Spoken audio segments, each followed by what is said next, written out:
L'un des premiers dilemmes que l'on rencontre lorsqu'on se lance dans la couture, c'est le choix de la machine. Le plus important consiste à déterminer quelles fonctions vous seront nécessaires.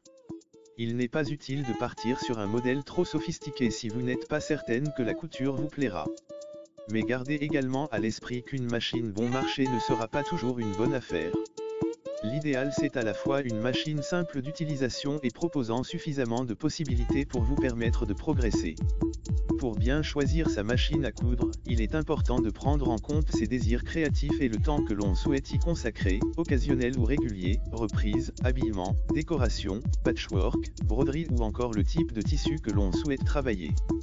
Vos projets vous guideront dans le choix de votre machine à coudre. Quel que soit le budget que l'on souhaite investir ou l'usage que l'on attend de sa machine à coudre, elle doit proposer les points de couture de base, points droits, points zigzag et boutonnières, de préférence automatique en un temps, à défaut en 4 temps.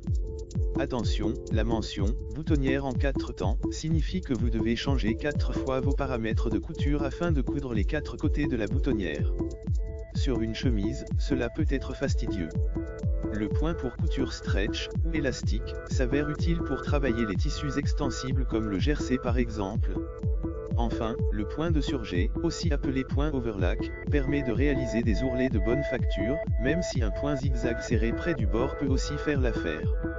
La machine à coudre doit proposer un minimum de pieds presseurs, ou pieds de biche, 4 dans l'idéal, un classique, un pour les fermetures éclairs, un pour les boutonnières et éventuellement un pose-bouton, pour cadrer les boutons.